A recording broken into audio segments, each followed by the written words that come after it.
Hello and welcome back to Talking Stories. As always, my name is Ben and glad you can join us today. I'm going out to Hyde Park in Perth, beautiful place, to go find some people to talk to.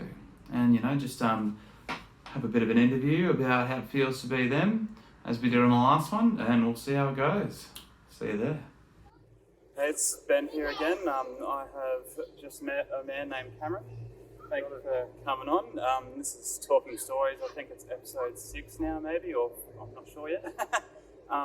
And so we're going to have an interview about your life, and we're just going to start basically on like work life. So what do you do with yourself? What feels your time? I'm a COVID refugee, I suppose. Okay. I don't usually live at home. Yeah. But since COVID hit, I'm stranded. I work on cruise ships. Oh wow. So for the last 3 or 4 years, my home has been on ships. Yeah, wow. Between contracts on ships, I'll go vacation for 6 weeks, rent a house or wherever, and travel. But when COVID hit, I had the choice of either flying back to Perth, where I'm originally from, or going to England, where I had been living, but originally from Australia. Yeah. So I made the choice to come back to Australia, thinking it was probably the right move. Yeah. For a few months, I thought it was Australia. Well, it's been over a year now. Yeah, of course, and looks like it might not let up for a while. Ships are starting again, which is great. And by September, I'll be on. But it's been, like I say, I thought it was a couple of months. So I was happy to sort of laze around like a lot of people were. And then potentially things were going to start up again. And they didn't, so then that dragged on. And then Christmas came, New Year's. So it's just been, I've been a lazy son of a bitch. Yeah. I didn't, fortunately, I haven't needed to pay the bills. I still got family, so I just staying with them, Yeah. good in some regard, challenging in others. Yeah. Okay. As all family is. Yeah. What kind of stuff did you do on the I cruise? played my guitar and sung songs. Oh wow. Acoustic sets. Yeah. Great. Yeah, man. I'm definitely picking up like a very chilled and like almost like a gratitude vibe from you actually. Like enjoying life. Yeah, and enjoying life, living in. Some people live in their house or in community, and somewhere in the state. My world is the world. Yeah, The ships that's are really constantly moving and frequenting all these ports that it become like your local neighbour. Maybe I hadn't been there for 2 or 3 weeks or 2 or 3 months, but you'd be back and you'd visit the same people, in bars, meet the same people again. Yeah. So the world became my hub. Yeah, that's so cool. COVID came and that closed down. My sister lives out in the sticks. She's not really affected by this because nothing's changed for her. Yeah. Her life and her habits remain the same. Yeah. But some people really got closed off. Yeah, of course. And so following on, like, how does it feel like? Well, try and take yourself back to pre-COVID. But how do you feel when you're doing your job and you sort of you go into you're a musician obviously, and so could you take us there?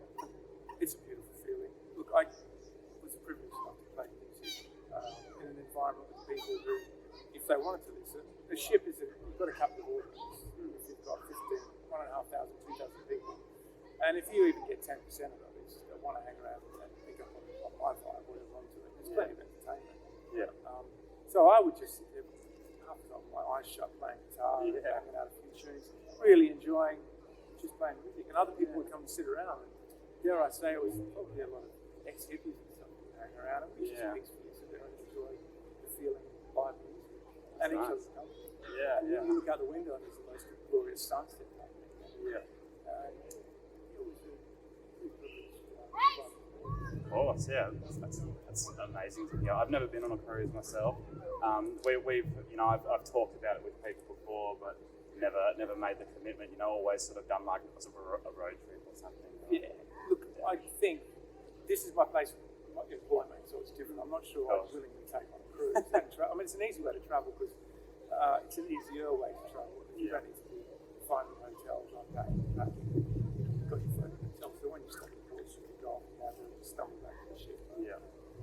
But a road trip for the likes of me, fun. Yeah. A bit more unpredictable. Yeah, that's what I love about it. Yeah. Anyway, so is there anything like obviously you love that job? But is there anything that you sort of aspired to, that you sort of like wanted to do in the back of your mind? Maybe felt like there was something in your way. Any sort of dream job that you were thinking about? Well, I landed it. I had been a musician for years, and when I was a kid, I wanted to be in a band. Not for the glory as a lot of people would want, but I thought that would enable me to travel. Play music and travel. Yeah. And coming from Perth, at the end of the world, thinking, how the hell am I going to travel the world to play music? And I did play in bands, and we had moderate success in that, but then music went to the wayside. And then, as I got older, I was picking up guitar and playing it, and then stumbled into the wood. Oh, shit, okay, I can travel. I can play music. And I can meet people from the world, which that's probably the most amazing aspect of what you should meet is variety of people, the crew and the passengers. Of course, yeah. So I kind of landed my dream. I'm not married, I don't have kids, I didn't want that kind of thing. Yeah. And I was having the best time. Okay, so next question is just about your social circle, not like about people personally, but just how does your social circle make you feel individually? Look, it's important to have a social circle, to have connection. My social circle, again, on a ship, summed it up. There was always a transfer of people who would come and go and spend fleeting amounts of time with one another, intense, which is throughout my life I've always picked up in travel. So my friends are in all places around the world. And like I say, we're fortunate enough I've been coming to Auckland regularly. Whereas over the last year it's not really possible. Yeah, of course. But we've got new methods of connection. It's not nearly the same at all. But yeah, I feel like I felt as a kid when I lived in Perth, very distant. Perth feels like an isolated place. Yeah, it does, yeah. It is the most isolated city in the world. Yeah. And every time I come back and visit Perth, it's usually just briefly see parents and family. Friends that I grew up with, I think our friendships dwindled over the years as their lives became more settled. And this time back in Perth, I haven't rushed out to try and we've done roots to make new friendships. Okay. So it's been an isolated feeling. I'd like to get back to my social circle. Yeah. It's been lovely to commune, like, like we were talking about earlier, a place like this that just nature. Yeah. That could be a social interaction. Yeah. Ducks and swans person. We've seen each other before. Couple of attitudes with the pigeons, for sure. Yeah. Who inspires you currently? I don't think I'm not sure that I'm fishing for inspiration. Maybe that's why I'm not noticing inspiration. Okay. I've been listening to podcasts. Yeah. It's always an interesting conversation inspires me. Yeah. In life, I thought that my learning sense was visual and watching. That was how I learned. But I guess the older I grow, it's more listening intently to the conversation. It's listening to how they interact mentally. Yeah, of course. That, I suppose it's spiritual. Being able to really understand the information that's conveyed and then apply it to your values, and then like a new idea that you can share.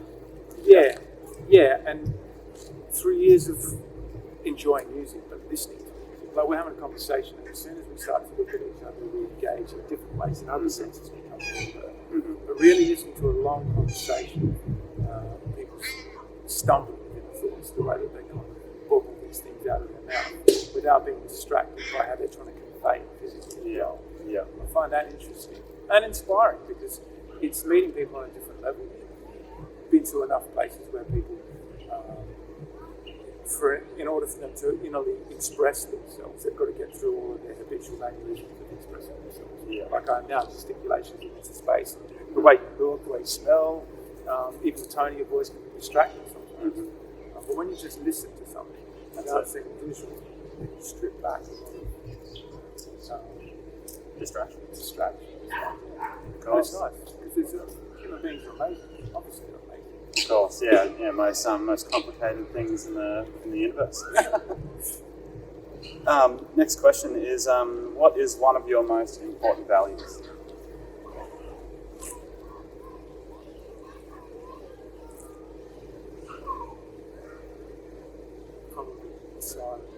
value. If it's something that you find important, I find it a value. Yeah. I value silence. Okay. It allows things to settle for me. Is that related to reflection? Reflection would be trying to look back, I suppose. Okay. No, because in silence, it's more of taking a walk around the park and just quiet the mind for a moment. Mm-hmm. So more awareness. Maybe awareness, yeah. Okay. So it's sort of related. Do you think that you think more about the past, the present, or the future? I think more about. I think it's pretty even mixed.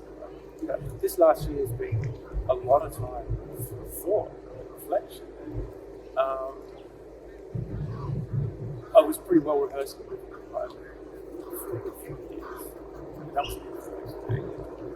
And then coming back at the beginning of us being locked up, thinking about the future was wonderful, but it was kind of heartbreaking because you have an expectation, if anything, and then that was removed and everything came unpredictable. So thinking about the future, my immediate future, not so much. About a global future, a possibility. Wow. You can blow your mind with those things. Oh yeah. But I think it's pretty evenly balanced about how I jump in. Yeah. Okay. Quite peaceful. Yeah. All right. Next question is: have you had reactions to negative situations that held you back from healthy decisions? Not so much currently, but in the Past. Yeah. Well, if you think about playing a pinball machine, you hit the ball and it's going to bounce, it's going to react as it goes through the game. That's natural. So I would imagine everyone's had reactions to unhealthy situations and reactions to good situations. Yeah. So long as you're kind of participating in life, then it's a dynamic experience. Could you name a specific one? Sorry, I should have been more specific. Yeah, with the question. well, I could start from the beginning of just being somewhere sitting nice and like birth, and then my insurance was to be anywhere but. And the person makes it a city, it's a nice little space. But sort of run away. Yeah. Get out of it. If it's not fulfilling you now, then run away. But then as I realised that even that reaction, being positive or negative, was just what I said, because you can be in a situation where you're not feeling stimulated. You don't run away, you run into something else. That's exactly right. It's the same motion, and we just sort of bounce our way through life. It's only in retrospect that we can try and categorise what we think we've done and pave our road that we've walked on. But every step you take is still kind of, where am I going? Am I going to try and predict the future? Yeah. Am I trying to make the future? Go crazy trying to predict everything. And we've seen in the last year that predicting things, what's it about? Wow. What's the leap? Maybe tasty leaf. They're trying to predict, building the future back different. What else are we going to do in life? Yeah. Just try and work it out as you go along, I guess. Yeah. All right. So, when was the time that you made a change in your life to better yourself? It's a very vague question, but like a defining moment, I guess, when you sort of made that. There was maybe a fork in the road.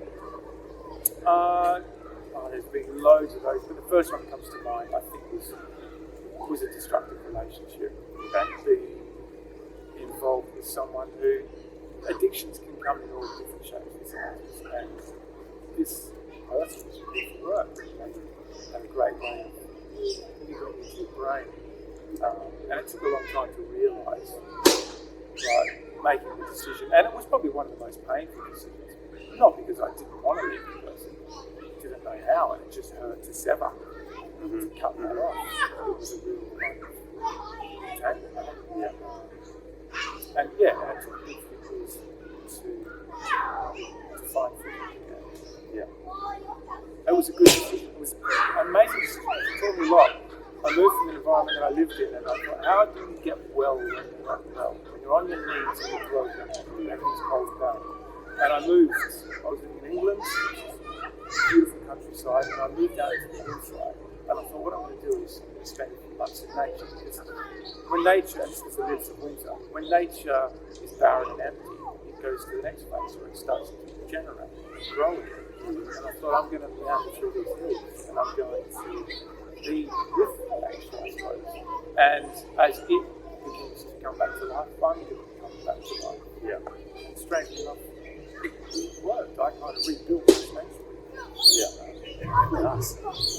So, just 3 more questions. When was the last time you did something just for yourself? Like not something that makes you feel better when you're sad, kind of thing, like a positive, self-uplifting event. Something that today. Okay. Yeah. Perfect. That's it. That's good. And what is the worst decision that you ever made, and how have you benefited from it? You could reveal or hold back as much information as you like.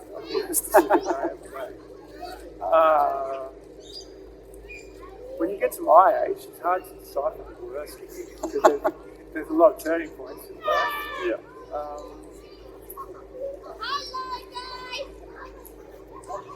It can be the least best. It can be whatever you feel like. Yeah, it flips to the point where you just make decisions, and there's no point in sort of hanging back on it. Oh, man, that was terrible. I wish I didn't do that. I don't think that was best. Yeah. Kind of accept that things happen. We all make decisions. We do the best on the decisions. That's it.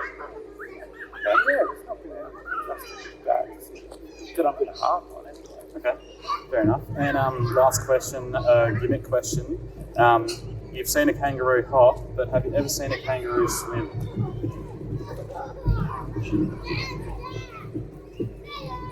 In a sense, yeah. About 3 days ago, up in Yanshu. Really? Okay. Where the kangaroos were laying in the sun, and one of them, the edge of the riverbank had come up and was flooded, and one of them was laying in the water. So I don't suppose it was swimming. That's the news I've seen. I've seen them up in Broome, jumping across Cable Beach. Yeah, swimming. No. Have you? Yeah. Oh well. I only just added this question a week or so ago when I was talking to my wife about it, and we were watching some sort of thing about Australian nature, and I saw this kangaroo swimming in the water on the TV. I've never seen it in person, but it's almost like a snake. Yeah, and they sort of use their tail to propel themselves through the water. No way! I got to check this out. Yeah. I mean, they've got the koalas. Never. That I'd be a bit concerned if I saw a koala float, right? Yeah. Yeah. Well, thank you so much for your time, and yeah, it's been a pleasure to hear about your life. For sure. Perfect. Thanks very much. Thank you. Good luck with what you're doing. Yeah. Thanks. So I'm so glad I got to go out today and meet such an interesting bloke. Cameron, if you're watching this, shout out. Thank you again so much. What a legend. And can't wait to do it again next week. Hope you can all join me. Don't forget to leave a like if you liked it. Comment anything that you feel like commenting, good, bad, just say it. And if you like this and you want to hear more of it, then consider subscribing, and we'll see you in the next one.